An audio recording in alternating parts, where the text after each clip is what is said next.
Hello music lovers, Tim back with you again. And in this video I would like to respond to a couple of threads that have been put out that and I'm going to answer two people's questions with just this one video. Kill two birds with one stone. Don't want to make separate videos just to answer one question. So I'll just answer these questions with this one video.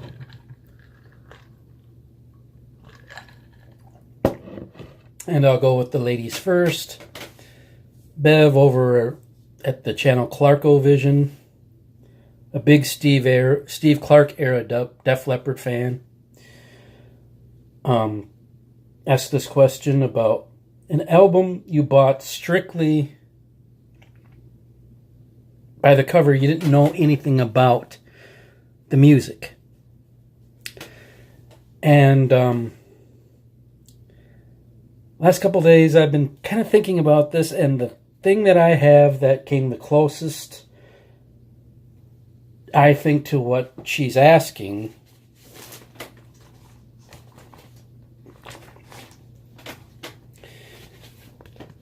is Petra's Not of This World, an album from 1983. Now, when I bought this, I did know Petra was a rock group that sang about Christianity. A new concept to me because I hadn't heard Striper yet or anything of that ilk. But in the first album I saw, after I heard about Petra being this rock group that sang about Christianity, this was the first record I saw, and the cover did look kind of interesting.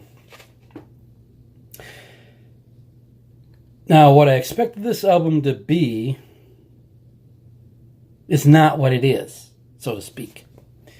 Yes, it's rock music about Christianity, but I was expecting, back when I bought the cassette in 84, this is from 83, I was expecting a more sound along the lines of, this came out more along the lines, expected it to sound more along the lines of Pyromania, like that Def Leppard put out within the same time frame as this came out.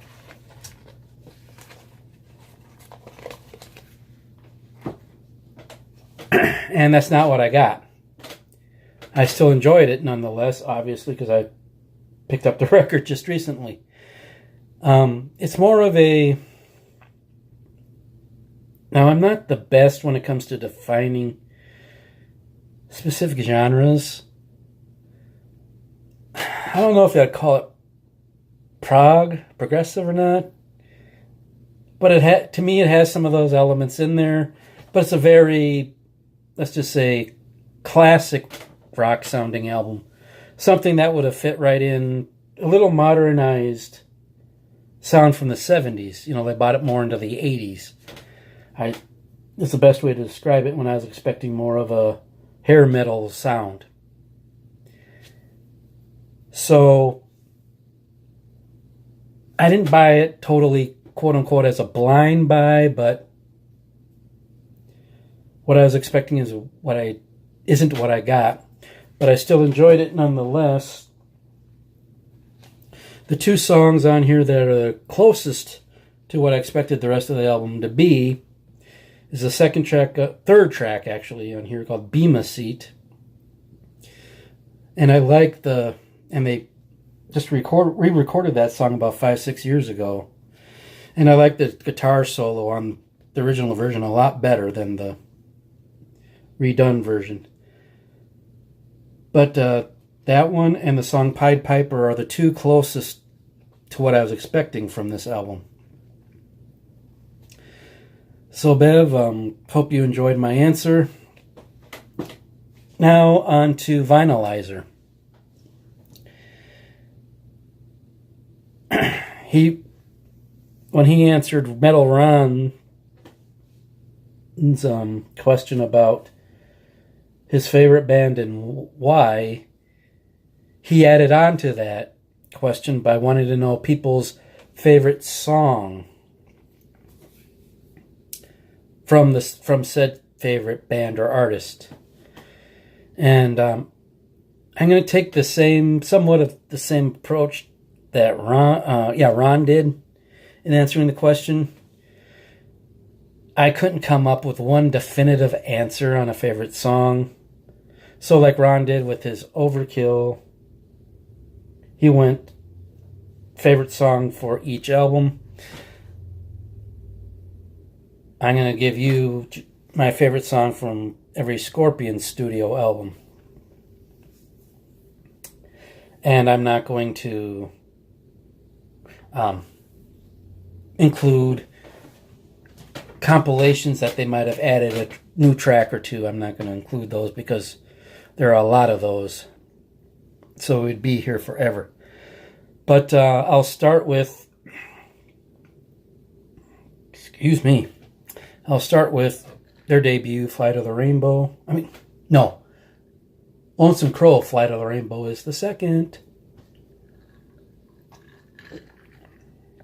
And with this one, by almost default, I'm going to have to go with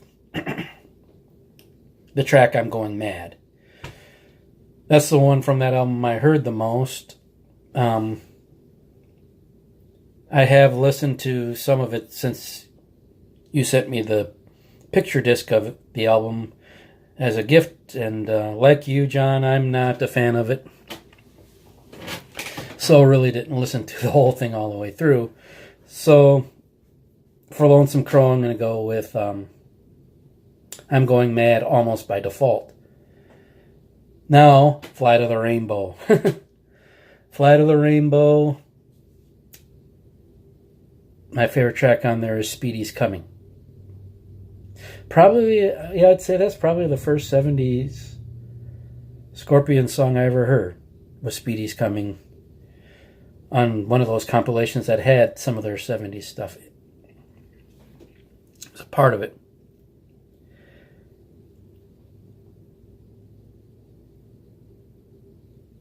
Now, I don't remember, so this might be out of order a little bit, because I don't remember what was released first between In Trance and Virgin Killer.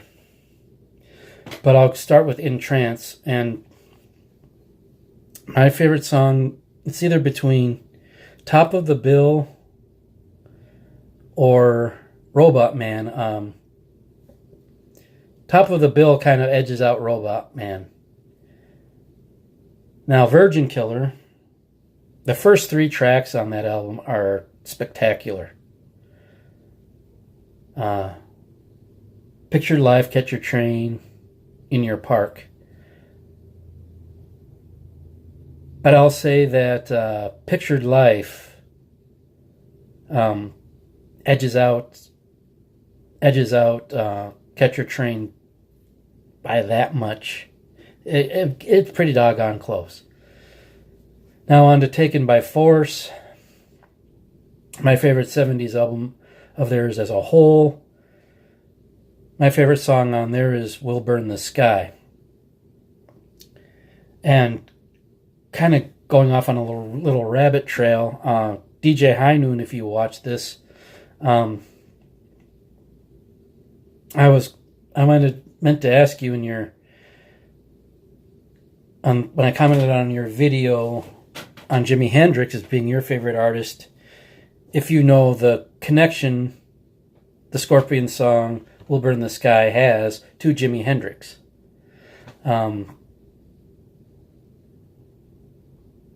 If you don't know, Google it or whatever, but there's a connection. But it's one of up until the 80s, We'll Burn the Sky was probably the best Scorpions ballad up to this point, although it still rivals even the more well-known ballads of the 80s. Love Drive,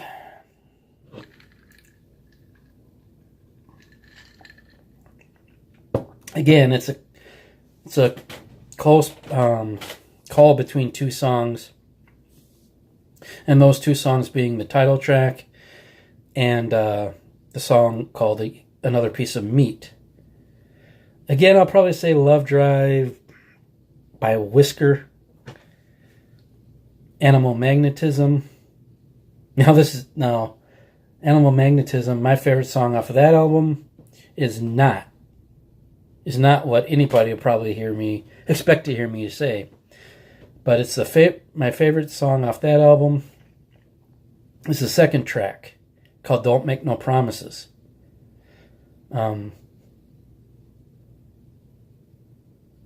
It's a rockin' track that kind of has a humorous ending that ties into this whole Don't Make No Promises. And I guess the proper title for the song is Don't Make No Promises, and in parentheses there's Your Body Can't Keep. That's my favorite song off of Animal Magnetism. Blackout. I'm trying not to I'll give my honest opinion, but when it applies, I'm trying not to put in an obvious track, a track that most people think of when they think of these albums. But in this case, we're Blackout. I'm going to have to go with one of the hits off of it, and it's No One Like You.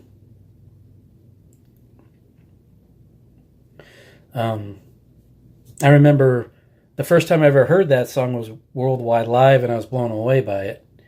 But even that album version I like. Love at First Sting.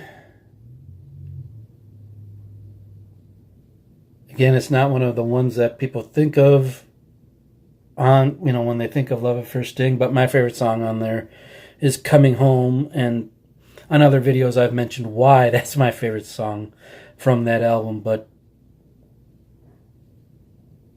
that's the album that, where they really, Scorpions really stung me, so to speak, was that whole album, but especially Coming Home. Now we're on to Savage Amusement. As I've said before, I bought that album strictly for, because I liked the song Rhythm of Love. And I wanted that song, so I bought the album and ended up enjoying the rest of it. But over the years, my favorite song off Savage Amusement has become the song Every Minute, Every Day.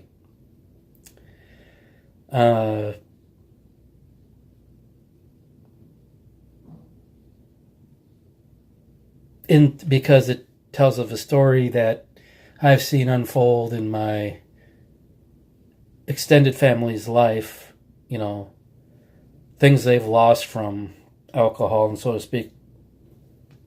And I'm not going to go into get in any soapbox and preach any sermon, but Every Minute, Every Day is my favorite song off Savage Amusement. Crazy World. Crazy World, my favorite song is the song Don't Believe Her.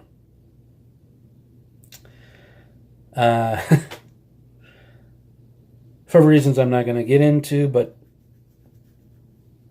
especially when I first heard it, it's something I could really relate to. And the first few listens of the Crazy World album, that's the song that stuck out to me the most. And it's still my favorite to this day. Face the Heat.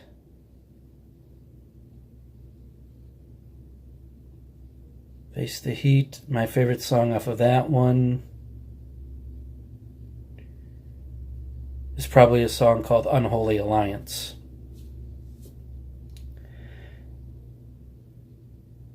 Pure Instinct.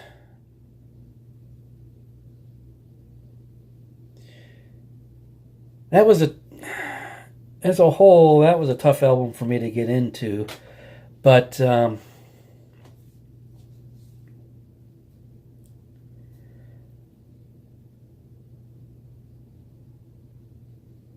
have to say my favorite song on that album is Time Will Call Your Name. Eye to Eye. Oh. Yeah, that was a different album. You know, got a lot of crap from a lot of fans. You know, people saying it was utter shit.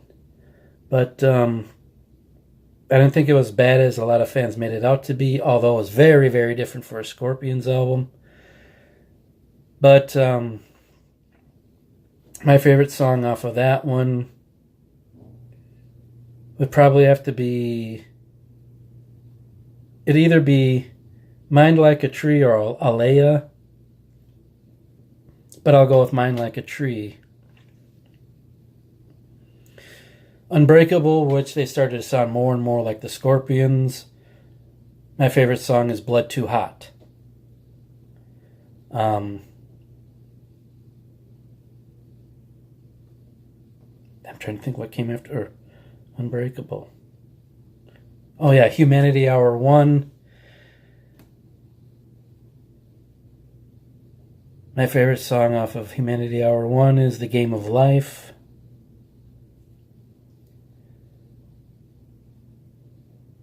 Then Sting in the Tail. My favorite song off Sting in the Tail is the first track on that album, Raised on Rock. Now, finally, we come to the last studio album of previously unreleased material, Return to Forever. Oh boy. There are 3 songs on that. And you know, a lot of the songs I like the best of on that one are bonus tracks, not, you know, on the regular album version. But as far as what was on the regular album version, I'll say the song Hard Rockin' the Place. Because that's probably... It's a good song, and the fact that it's probably one of the most Scorpions sounding songs on the album to me, you know, gives it a leg up, so to speak. But Bev and John, there are my answers to your questions. Hope you enjoyed it. Hope the rest of you enjoyed it. The lengthiness of this video. Probably the second longest video I've done. John, Bev, the rest of the music community, you all have a great day. And I'll talk to you later.